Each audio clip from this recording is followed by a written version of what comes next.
আন্তর্জাতিক মুদ্রা তহবিল IMF-এর সঙ্গে বাংলাদেশের $470 কোটি ঋণ কর্মসূচি শুরু হওয়ার পর প্রথম 3 কিস্তি সময়মতো পেলেও চতুর্থ কিস্তির টাকা পেতে দেরি হচ্ছে। চলতি বছরের 10 ফেব্রুয়ারি এটি ছাড় হওয়ার কথা থাকলেও এখনও মেলেনি। চতুর্থ কিস্তিতে $64 কোটি 50 লাখ পাওয়ার কথা ছিল। IMF-এর সঙ্গে ঋণ কর্মসূচি শুরু হয় 2023 সালের 30 জানুয়ারি। 2023 সালের 2 ফেব্রুয়ারি প্রথম কিস্তির $47 কোটি 63 লাখ পায় বাংলাদেশ। সেই বছরের ডিসেম্বরে পাওয়া গেছে দ্বিতীয় কিস্তির $68 কোটি 10 লাখ। 2024 সালের জুনে পাওয়া গেছে তৃতীয় কিস্তির $115 কোটি। অর্থাৎ 3 কিস্তিতে IMF থেকে $231 কোটি পেয়েছে বাংলাদেশ। বাকি আছে ঋণের $239 কোটি। প্রতিবার কিস্তি পাওয়ার আগে IMF-এর নির্বাহী পর্ষদের অনুমোদন লাগে। এর আগে ঋণের শর্ত পূরণের অগ্রগতি পর্যালোচনার জন্য ঢাকায় আসে IMF দল। চতুর্থ কিস্তির অর্থ ছাড়ের লক্ষ্যে IMF-এর দল ঢাকায় আসে গত ডিসেম্বরে। তবে কিস্তি ছাড়ের বিষয়টির সুরাহা না হওয়ায় তা পিছিয়ে গেছে। কিন্তু কেন? অর্থ মন্ত্রণালয়ের কর্মকর্তাদের মতে IMF-এর 2টি শর্ত পূরণে বাংলাদেশের ব্যর্থতার কারণে চতুর্থ কিস্তির টাকা পেতে দেরি হচ্ছে। এর একটি হল বৈদেশিক মুদ্রার বিনিময় হার বাজার দ্বারা নির্ধারিত হওয়ার সম্পূর্ণ অনুমতি দেয়া, আর অন্যটি হল চলতি অর্থ বছরে সরকারের লক্ষ্যমাত্রার চেয়ে অতিরিক্ত 12,000 কোটি টাকা ভ্যাট আদায় করা।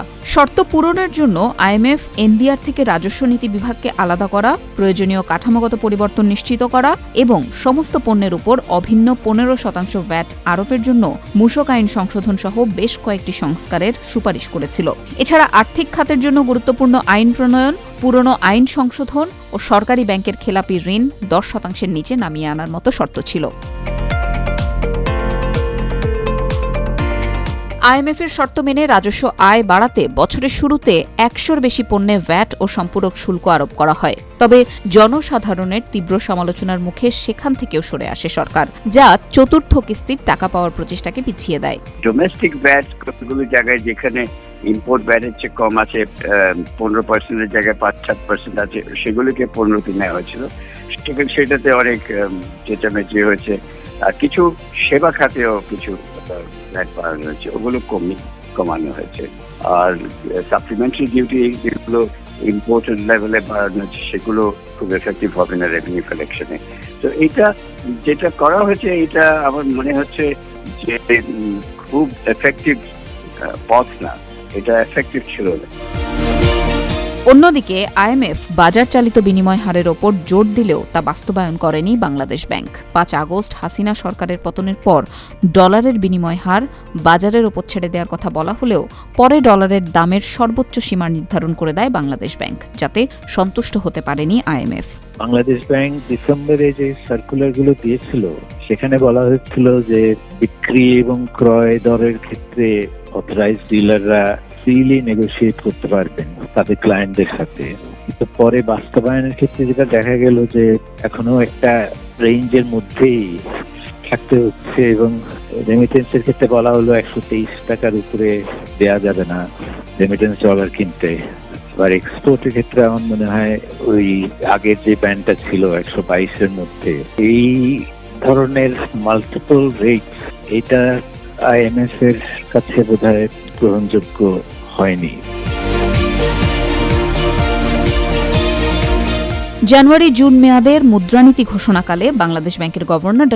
আহসান এইচ মনসুর বলেন, মূল্যস্ফীতি নিয়ন্ত্রণের এই কঠিন সময়ে বৈদেশিক মুদ্রার বিনিময় হার বাজারের উপর ছেড়ে দেওয়া সম্ভব নয়, কেননা তাতে ডলারের দর বাড়তেই থাকবে, যা আমদানি ব্যয়কে বাড়িয়ে মূল্যস্ফীতিকে উস্কে দেবে। ইনস্টেবিলিটি আমরা চাই না। আমরা চাই না এটা 135 হয়ে যায়, 130 হয়ে যায়, 140 হয়ে যায়। এটা হবে না। এটা যদি হয়, আমার মূল্যস্ফীতি কোনোদিনও আমি অ্যাচিভ করতে পারবো না। আজকে যদি আমি 125 দিই, কালকে তারা বলবে 130 দাও, পরের দিন বলবে 135 দাও, তারপর 140 দাও। Where is the end? আমি IMF-কে বলেছিলাম ওয়্যার ইজ দ্য এন্ড, বলতে পারে না। তারা বলেছে আমরা বলতে পারবো না, আমরা বলতে চাই না। ইস্যুটা হচ্ছে, আমরা কি একটা স্পেকুলেটর গ্রুপের হাতে আমাদের নীতিকে ছেড়ে দেব, না এই নীতিটা বাংলাদেশ ব্যাংকেই আমরা রাখবো, সরকারের কাছেই আমরা রাখবো? আমি মনে করি এটা সরকারের, বাংলাদেশ ব্যাংকের দায়িত্ব টু এনশিওর স্টেবিলিটি। জেলা প্রশাসক সম্মেলনে সাংবাদিকদের সঙ্গে আলাপকালে অর্থ উপদেষ্টা ডক্টর সালেউদ্দিন আহমেদ বলেন, আইএমএফের অর্থ ছাড়ে বিলম্বে উদ্বিগ্ন নন তারা। তিনি বলেন, আমাদের নিজস্ব অর্থনৈতিক অগ্রাধিকার রয়েছে, সেজন্য তাড়াহুড়ো করছি না।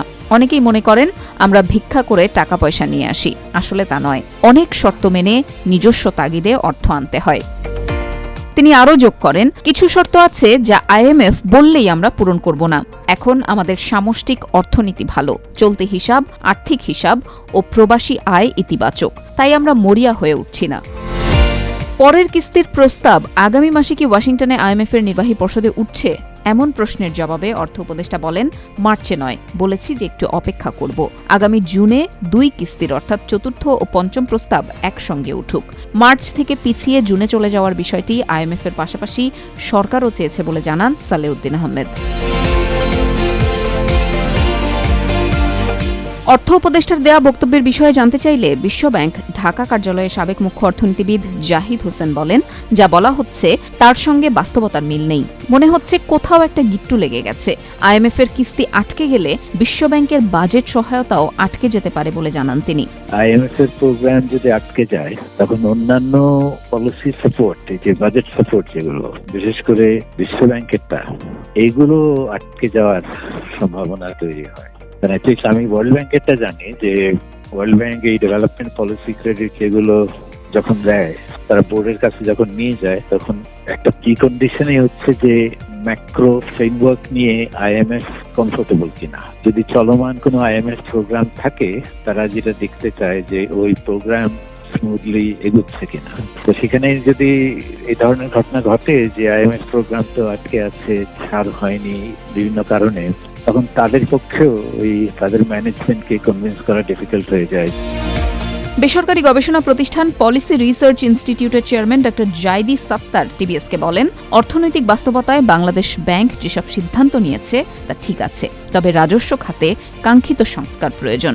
আগামী বাজেটে বাংলাদেশ সরকারকে কিছু দেখাতে হবে, কিছু রিফর্ম, আরো কিছু বিশেষ করে এই রেভিনিউ খাতে কিছু রিফর্ম দেখাতে হবে। সেটাই আমার মনে হয় এই সরকারের দরকার কিছু পদক্ষেপ নেওয়া, এবং কিছু কমিটি কাজ করছে এই রিফর্মের ব্যাপারে। তো আমার মনে হয় বাজেটের আগে কিছু রিফর্ম প্রস্তাবগুলো দিলে এবং কিছু কাজ দেখালে আমার মনে হয় 2 ট্রান্স পাওয়া যাবে।